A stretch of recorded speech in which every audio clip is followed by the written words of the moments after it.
बच्चों, कैसे हैं आप। मैं फिर से आपके लिए वीडियो लेकर आई हूँ और आज हम क्वेश्चन नंबर 5 और 6 कंप्लीट करेंगे। ठीक है, तो क्वेश्चन नंबर जो 5 है उसमें पूछा है, जो अभी जस्ट रिवीजन टेस्ट में भी आया था ये वाला क्वेश्चन, कि शीत युद्ध की समाप्ति के बाद अमेरिकी प्रभुत्व का स्वभाव बदला है।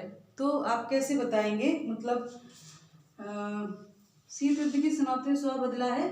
शीत युद्ध के वर्षों में अमेरिकी प्रभुत्व की तुलना में ये अलग है ना। ये अलग है, पहले अलग था और अब अलग है। तो स्वाभाविक है, इसको हम 3 बिंदुओं में समझने की कोशिश करेंगे। सबसे पहले जो है, हम इस प्रकार से इस प्रश्न को लिख सकते हैं कि इन 3 बातों से, ठीक है, इन 3 बातों से हम जान सकते हैं कि शीत युद्ध की समाप्ति के बाद अमेरिकी प्रभुत्व का स्वभाव बदला है ना। 3 पॉइंट हम रखेंगे, उनके माध्यम से हम जान सकते हैं। तो पहला तो है कि शीत युद्ध की समाप्ति के बाद अमेरिका ने संपूर्ण प्रभुत्व विश्व पर अपना प्रभाव जमाया है ना। ये पहला पॉइंट हमारा ये होगा, है ना। इसके माध्यम से हम बता सकते हैं, क्योंकि पहले की तुलना में पहले 2 शक्तियां थी, सोवियत संघ भी था और आपका अमेरिका भी था। तो ऐसी स्थिति में जब कोई दूसरा चुनौती देने वाला होता है तो हम सभी विश्व के सभी देशों के साथ उस समय ये होड़ लगी थी कि उनको अपने साथ अट्रैक्ट करें, है ना। संपूर्ण विश्व के देशों के साथ, चाहे वो कितना ही छोटा क्यों ना हो, पर दोनों शक्तियां इसमें जुटी हुई थी कि उसको हम अपनी तरफ करें। लेकिन अब चूंकि अमेरिका का वर्चस्व है तो हर कोई अमेरिका की तरफ देख रहा है, तो उसे अब वो चीज़ें, वो आवश्यकता नहीं है कि वो जाकर किसी के पास उसको अपने साथ मिलाए। लोग स्वयं चलकर उसके पास आएंगे, क्योंकि अब कोई दूसरा रास्ता बचा नहीं है।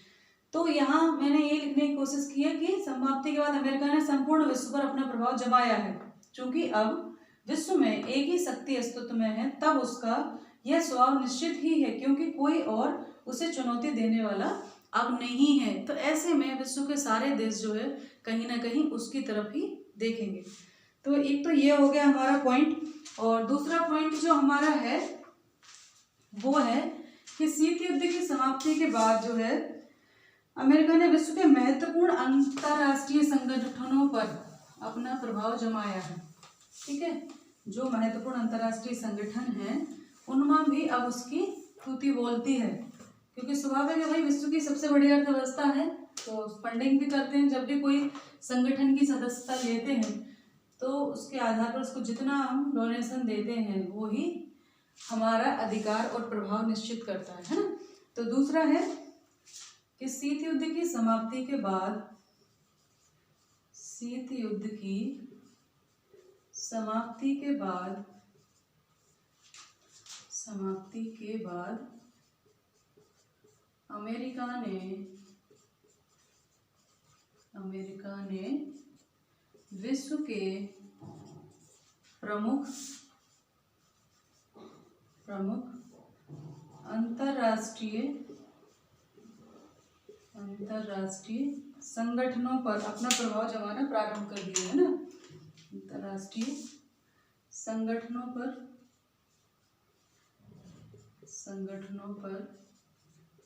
अपना प्रभाव जमाना प्रारंभ कर दिया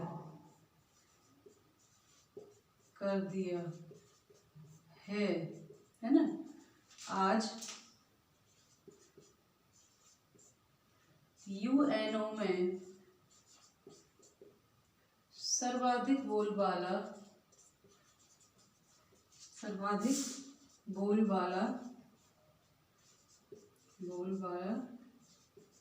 अमेरिका का ही है ना। यानी जो अंतरराष्ट्रीय संगठन, इसमें यूएनओ संयुक्त राष्ट्र संघ सबसे इम्पोर्टेंट है, उसमें अमेरिका की सबसे ज़्यादा चलती है। क्योंकि एक तो ये है कि वो उसके सारे जो कार्यालय हैं वो अमेरिकी भूमि पर बने हैं, जो कर्मचारी हैं वो ज़्यादातर उसके हैं, अमेरिका के हैं। दूसरा, उसको फंडिंग बहुत देता है। हम जितना योगदान, जितना कंट्रीब्यूशन देंगे, जैसे किसी संगठन की सदस्यता हमें दे दी जाती होता है ना, इसके अध्यक्ष बना दिए, सभापति बना दिए, ये बना दिए। क्यों बनाते हैं? क्योंकि उनका कंट्रीब्यूशन ज़्यादा होता है ना। तो वो शक्तिशाली है, सबसे ज़्यादा पैसे वाला भी है, तो वो कंट्रीब्यूशन भी उसका ज़्यादा रहता है। ऐसी स्थिति में जितने भी संगठन हैं अंतर्राष्ट्रीय, उनमें उसका प्रभाव है। भाई जो जितना डोनेशन देगा प्रभावशाली होगा। उसको तो होते ही हम सीट देते हैं, उसको अतिथि गेस्ट बनाते हैं, है ना, किसी भी कार्यक्रम में। तो जस्ट ऐसे ही दूसरा ये है। तीसरा जो पॉइंट है वो है कि भाई विश्व के बाद कितने सारे देशों के साथ उसके संबंध बदले हैं, है ना। पहले क्या होता था कि संयुक्त राष्ट्र संघ की अनुमति लेकर कोई कार्रवाई होती थी, पर हमने देखा कि जो इराक के विरुद्ध जो 40 देशों का वो हुआ था, गुटों के साथ जो अमेरिका ने हमला किया था, उसमें संयुक्त राष्ट्र संघ की भी अनुमति नहीं ली गई थी। ठीक है, तो तीसरा जो हमारा पॉइंट है वो है शीत युद्ध की समाप्ति के बाद, शीत युद्ध की समाप्ति के बाद क्या हुआ है, अमेरिका ने, शीत युद्ध की समाप्ति के बाद अमेरिका ने अफगानिस्तान और ईरान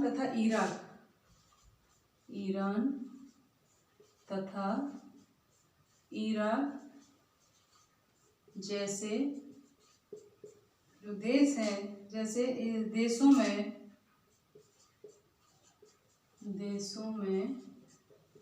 सैनिक हस्तक्षेप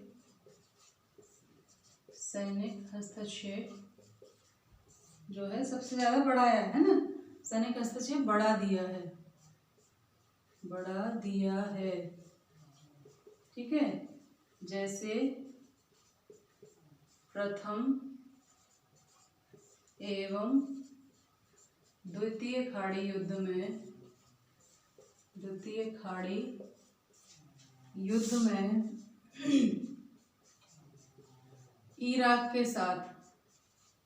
इराक को तबाह करने में बड़ा हाथ था, है ना, बड़ा हाथ था। तो जो इराक हो या ईरान हो, यहाँ तेल के कुएं हैं, हम सब जानते हैं। तो मेन उद्देश्य तो होता है तेल को प्राप्त करना, लेकिन चूंकि हम ऐसे ही किसी पर नहीं कर सकते अटैक इसको, तो फिर विश्व में युद्ध की संज्ञा दे दी जाएगी। तो ऐसे में क्या करते हैं कि भाई जैसे कि इराक पर हमला किया था, जो 40 देशों वाला द्वितीय खाड़ी युद्ध था, कहा गया कि यहाँ पर खतरनाक हथियार बन रहे हैं जो सामूहिक सुरक्षा के लिए, सामूहिक नरसंहार करने में सक्षम है। तो इसलिए हम इन हथियारों को नष्ट करने के लिए, इनको बनाने से रोकने के लिए खाड़ी देश इराक पर आक्रमण कर रहे हैं, पर ऐसा नहीं था, है ना। उसी प्रकार से ईरान पे भी ये क्या क्या हस्तक्षेप किया गया कि परमाणु बमों का उपयोग कर रहा है और आविष्कार कर रहा है। तो इस प्रकार से यहाँ इन देशों में बहुत ज़्यादा, अफगानिस्तान में जैसे कि वो उसके अलकायदा वगैरह के वो ढूंढने के लिए, तालिबान को ख़त्म करने के लिए, तो ये अपने उन ठिकानों पर, बहुत सारे ठिकानों पर बिना उन देशों की सरकार की परमिशन के ये सीधे कार्रवाई की गई है। तो इस प्रकार से यहाँ पर उसका सैनिक हस्तक्षेप बहुत बड़ा है, क्योंकि कोई दूसरा और जो है वो रोकने वाला नहीं है ना। तो इस प्रकार से हम कह सकते हैं इस प्रश्न का ये 3 ही बिंदुओं में हम जवाब जो है वो दे सकते हैं।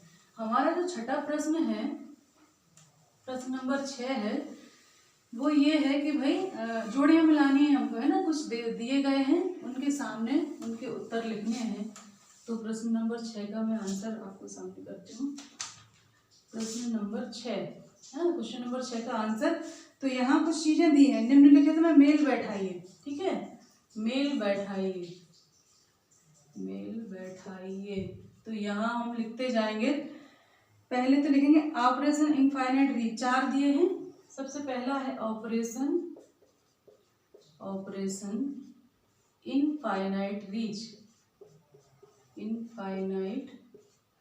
रीच। ठीक है, तो इसके सामने क्या लिखेंगे हम, ये किससे संबंधित था, इनफाइनाइट रीच, ये सूडान पर मिसाइल से हमला। ठीक है, इसके आगे लिखेंगे सूडान पर मिसाइल से हमला, सूडान पर मिसाइल से हमला। ठीक है, हमला किया गया था अमेरिका ने, ठीक, वो अपने शत्रुओं को ढूंढ रहा था। दूसरा जो है वो है operation enduring freedom, operation enduring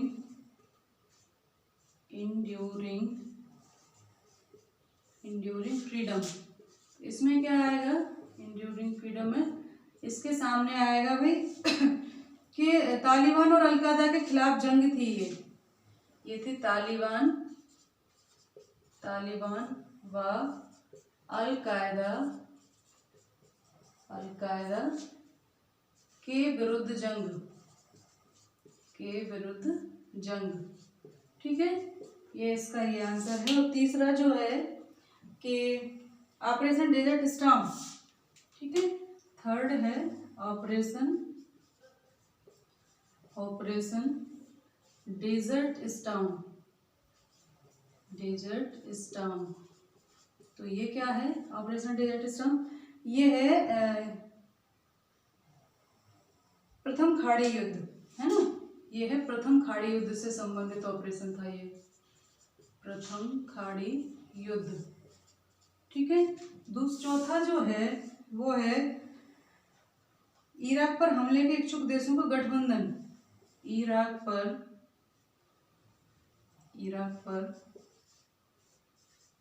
हमले के इच्छुक देशों का गठबंधन, जो 40 अलायंस वाला था ना, ग्रांड अलायंस बनाया था उन्होंने, देशों का गठबंधन। तो इसके आगे आएगा, यहाँ इसका आंसर है ये इसने क्या किया था, चौथा, यानी द्वितीय खाड़ी युद्ध। ठीक, प्रथम खाड़ी युद्ध हो गया और ऑपरेशन इराकी फ्रीडम चलाया था इसने, है ना। ऑपरेशन इराकी फ्रीडम, है ना, ये इससे संबंधित था।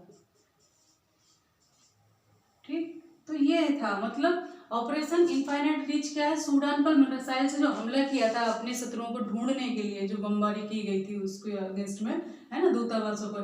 दूसरा था ऑपरेशन इंड्यूरिंग फ्रीडम, ये तालिबान और अलकायदा के विरुद्ध जंग थी, जगह जगह जाकर उन्होंने ऑपरेशन से उन लोगों को हमले किए थे। ठीक, कई देशों में, खाड़ी उनमें, अरब कंट्रीज में। तीसरा है ऑपरेशन डेजर्ट स्टॉर्म, ये प्रथम खाड़ी युद्ध जब हुआ था तो इसको नाम दिया गया था डेजर्ट स्टॉर्म। ठीक है, और फोर्थ जो है इराक पर हमले के इच्छुक देशों का जो गठबंधन है वो क्या था, ऑपरेशन इराकी फ्रीडम। क्या था, ये 40 देशों का गठबंधन था जिसने जो है हमला किया था। द्वितीय विश्व युद्ध, खाड़ी युद्ध कहते हैं उसको, द्वितीय खाड़ी युद्ध, वो ऑपरेशन इराकी फ्रीडम, यानी इराक को जो है फ्री करा रहे हैं। तो हालांकि इसमें बहुत ज़्यादा छींचा लेदर भी हुई थी, वो हम पढ़ा चुके हैं आपको जब चैप्टर पढ़ाया था। तो ये आज 2 प्रश्नों का ही उत्तर दूंगी, कल हम आगे बढ़ेंगे, अगली वीडियो में अगला करेंगे। तो ध्यान रखिए, पढ़ाई करते रहिए। नमस्ते सभी को, धन्यवाद।